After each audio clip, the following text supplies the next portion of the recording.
Welcome to Life and Fatherhood, the podcast where new dads like you find community, insight, and practical tips to navigate the incredible journey of fatherhood. I'm your host, Alonso Williams Jr., and I'm here to bring you valuable conversations with fellow dads who share their wisdom and experience. Whether you're looking for advice, inspiration, or just a place to connect with other fathers, you are in the right place. Ready to dive in? Let's get started. Welcome. Welcome everybody back to another episode of Life and Fatherhood. I am your host, Alonso, and today we're going to be talking about something that is something that we all need to work on, honestly. But you know, it becomes more apparent once you become a dad, and I'm talking about time management. That's right. Time management, prioritizing our time, using our time wisely, and just overall becoming more efficient. Because when we have kids, from our first child to our 11th child, however many kids you want to have, that's show business. But either way, you have to be more strategic and more intentional with your time, right? And it becomes more and more apparent, like I said, when you have kids, because your flow changes, the flow of your day changes, the flow of your weekends change. Things that you normally would do in the morning, you won't be able to do like you used to. Things that you would do in the evening and nighttime, that's going to be very different, for a while, until, the kids get older. But yet and still, today, going to be touching on, the importance, not just the importance of time management, but really just some overall tips as to what you could do right now to help you be more efficient and effective, in your life and in your family's life, help you be a better leader in your household and, for your own sake. So, I'm going to jump right into it. One of the biggest things you could do in terms of, like I said, better time management, prioritizing, and planning, right? So we all do it. We all think about it as simple as, oh, I'm going to wake up at this time, get ready for work, right? That's, on a smaller scale, that is prioritizing and planning. Waking up at the same time, what time to leave the house because of traffic. Traffic's gonna look like on a Monday versus a Wednesday, so you know how to maneuver. You might have to leave the house a little earlier on Monday because the Monday blues and people like drag their feet versus on a Thursday or a Friday. People, it's the weekend, so people are more amped up, and so traffic isn't gonna be as crazy, right? But being sure to prioritize and plan, you know, those days with the baby, right? It's different, but it's no different, right? You notice that, okay, with the baby, I might have to, wake up earlier and might have to leave a little later, depending on your situation, right? Everybody's situation is different.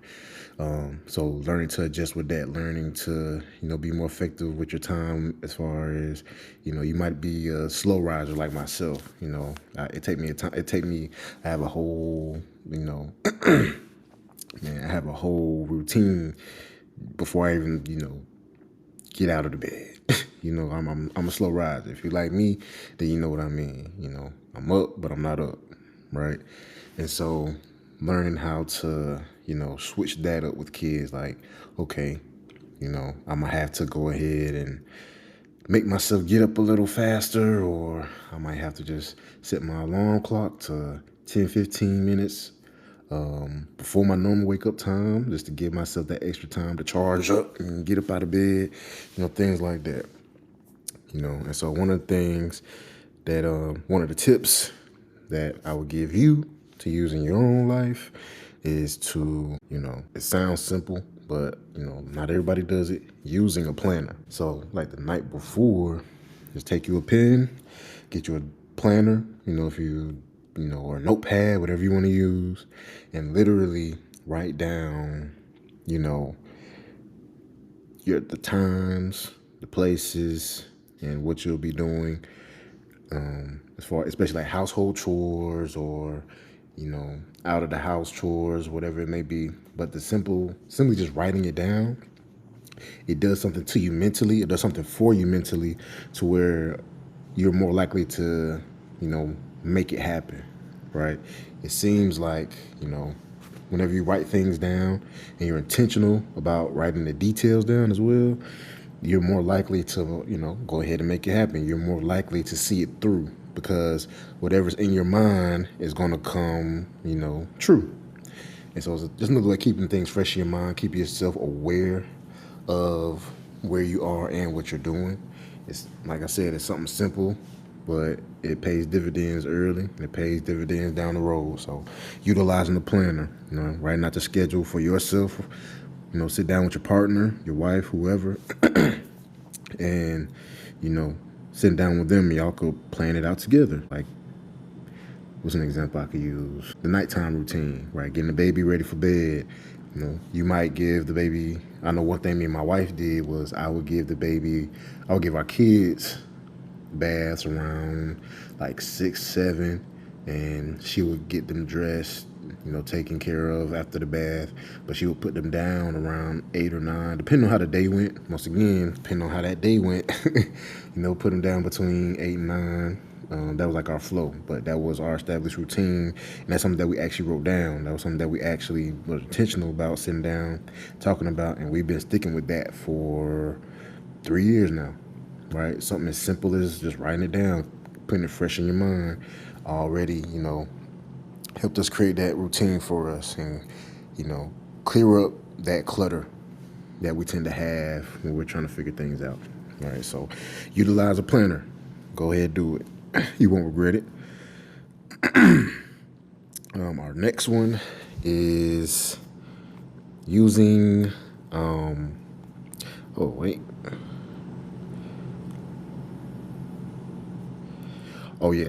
one is setting clear goals.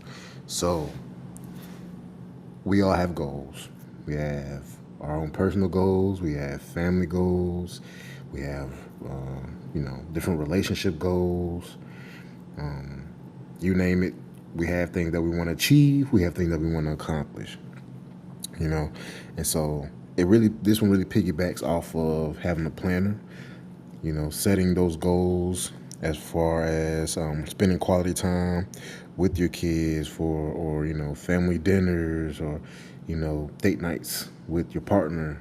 Setting those clear goals in terms of how you're going to structure time with your family. It's so easy, for us as as dads, humans, as people, to just go with, we come in and the kids are doing whatever they're doing. It's like, all right, well, they doing what they're doing. We might see our wife or our partner doing what they're doing. Okay, we see them doing what they're doing. All right, whatever. And we just go off and do what we do, whatever that may be.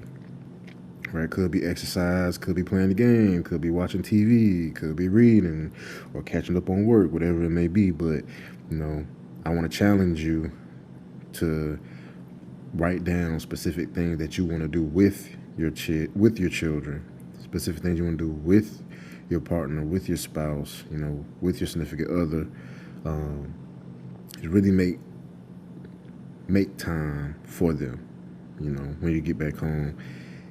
On the tired days, on the days you have energy. Because at the end of the day, it's really just building that discipline, that consistency that is going to move not just you forward, but everybody forward. One of the things that I started doing is I started to put my phone down when I come home. First thing I do, put my phone down, and my kids, of course, daddy's home, so they run over, they want to pick them up, toss them in the air. Hey, dad, I want to jump high, I want to go high. And being intentional is spending that time with them, right? Normally it's like an hour, 30 minutes, that I spend with them just playing, talking, seeing how their day was, just talking to them, seeing what they learned. But it's intentional, it's something that I intend to do. So I encourage you to do the same thing. Like, if you don't have to do anything crazy. Like, I'm not saying that you have to go out and take them to go get ice cream. You don't have to go take them to go do something, or you don't have to build a house of cards with them, anything like that. But just as long as you're being intentional with giving them your focus and your attention for that designated time, that's going to do more than you just simply being there on your phone and detached. So set those clear time goals. That way you can build those connections with your family. And that way, 10, 15, 20 years down the line, you'll look back like, wow. You'll start to reflect like, wow, those simple minutes or those simple hours spent with my family, being intentional, it allowed us to have this, this relationship that, we never knew that we could have. I've seen it for other people in other people's lives. I believe that God's blessing us to build and create that in our life now. And I believe that he'll do the same for you, if you practice that simple principle, right? Now we're gonna move on, and of course, like I said, we're talking about time management, talking about our goals. But here's some other tactics that you could use, especially for like your career or whatever goals that you have just outside the household. It's for the inside the household too, but of course, we all have our own lives, right? We have careers, we have hobbies, friends, things like that. So this tip, I believe, is going to be very helpful. It's called the Pomodoro technique. I hope I'm saying that right. Pomodoro, Pomodoro technique, right? And it's a really, really cool thing. I actually used this in college as like a study method, and it works. It really does work. But all it is, just to simplify it, you focus intentionally and intently on a task for 25 minutes. Right, that's it. 25 minutes, whatever it may be. It could be reading, it could be, working on a project, or, hey, go back to the last example, spending time with your kids, or, just whatever it is you want to use it for. 25 minutes of intense focus and follow it by a 5-minute break. All right. That way it helps to not feel like you're getting close to burnout, right? It's a good way to mitigate burnout. You're, switching it up with intense focus with a short break to help you recalibrate. Like I said, I used this in college, and my academics were night and day. I wasn't failing or anything, but I was passing, I was doing well. But when I implemented that method, I was able to make the dean's list and all other stuff. So I really encourage you to exercise that method, the Pomodoro technique. Like I said, 25 minutes of intense focus followed by like a 5-minute break. Stick with it, and you're gonna see the benefits for sure. All right. Another big thing when we talk about time management, something that you have to do. We all know we have to do it. Some people do it better than others, but the importance of setting boundaries. Setting those boundaries. Do not let, if you're at work, be at work. If you're with your family, be with your family. If you're with your friends, be with your friends. It's easy to let everything blend together and get lost in the sauce. It's very easy, especially like when you have a new little one in the mix. You're really having to relearn your boundaries in a lot of ways. Like, honestly, like there are things that when it was just you and, your girlfriend, your spouse, your partner, who, the person that you're with, that, you kind of just do what you want to do. Like, okay, I'm about to go hang out with them. Okay. You about to go to, just get up, go to the gym, go work out. Okay. Simple as that. With a kid, with children, you can still kind of do those things, but depending on what that day or that week looks like, it's not going to be as simple as that, So relearning your new not relearning, but learning your new boundaries, right? Out with the old and with the new, right? It's important to have those set so that you don't get lost in the sauce. And don't be afraid to exercise these boundaries with your loved ones, okay? Of course, when you bring new life into the world, everybody you know, they want to see the baby, they want to hold the baby, they want to kiss the baby, they want to do all this stuff with the baby. But then when it's time to do other stuff, it's like tumbleweeds and crickets. Yeah, I know. And so don't be afraid to establish those boundaries with other people, with your family members, parents, cousins, aunts, whoever it may be. Understand that, this is your family, this is your safe place, this is your safe haven. And this is a place that you want everybody in your now new immediate family to feel protected and comfortable. So don't be afraid to say, hey, you can't come at this time because this is what we're doing. You know what I'm saying? Or you can come at this time because by then we should be done doing what we're doing. So you got to be very intentional and unwavering setting those boundaries with, people outside of your family, what they can and can't do. And be very unwavering with boundaries that you put on yourself. Like, don't allow work pressures to pull you away from your family. Don't allow any other relational factors outside of your family pull you away from your kids and your partner. Like, keep the main thing. Right. And so another big thing, a super duper big thing that you have to do is part of time management, but it's also just overall wellness, is scheduling downtime. Scheduling that time for you to just relax, to just decompress, let your brain breathe, take deep breaths, just in with the good, out with the bad, as they say. It's very, very necessary for you to schedule in the downtimes, because if you don't schedule the downtimes in, you're not going to have any downtime. You're going to feel overwhelmed. You're going to feel burnt out. And you're going to be looking at yourself like, why am I acting crazy? Why am I snapping on people? Why am I feeling this way? Why am I, why is my head spinning? Well, it's because you didn't think to take time for yourself to just sit and just be. And just chill, really chill. Now, I don't mean just sit down and be on your phone. I don't mean just sit down and staring at a screen or sitting down occupying your mind doing something else, but really just rest. Like, just be present, being in the moment, be with yourself, right? Be where your feet are. You have to do it. It's a non-negotiable.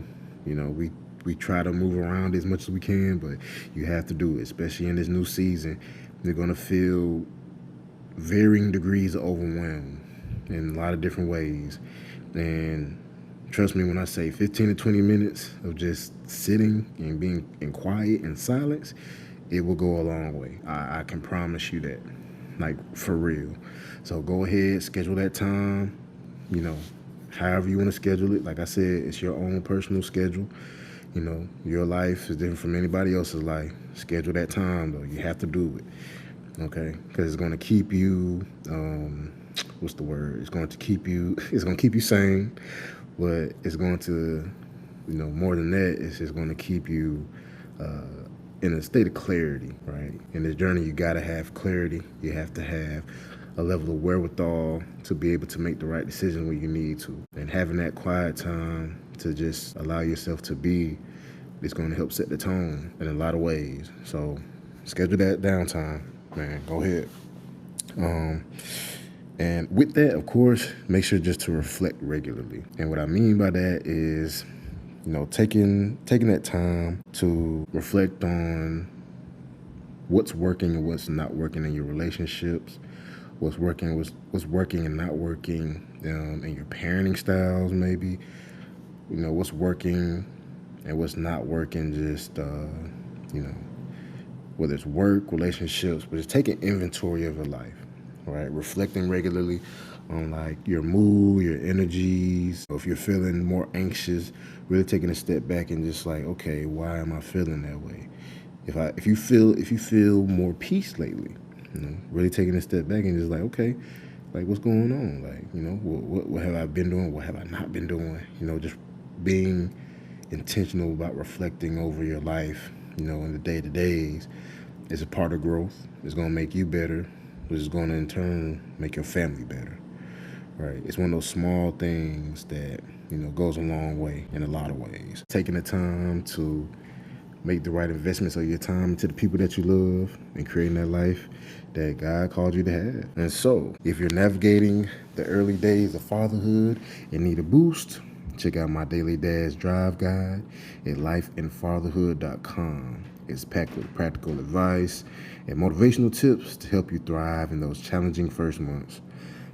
Download it today and find the support and inspiration you need to make the most of your amazing journey. So, if you enjoyed today's episode, don't forget to subscribe, leave a review, and share this podcast with other dads who might find it helpful. Join us next week for more insights and tips. Until then, keep mastering your time and cherishing those precious moments with your family. Thank you for tuning in to Life and Fatherhood. I hope today's episode gave you some valuable insight and new ideas for your own fatherhood journey. For more tips, blogs, and downloadable resources to support your wellness and leadership at home, visit lifeandfatherhood.com. Don't forget to subscribe, rate, and leave a review if you enjoy the show. Until next time, keep leading with heart and embracing every moment of fatherhood.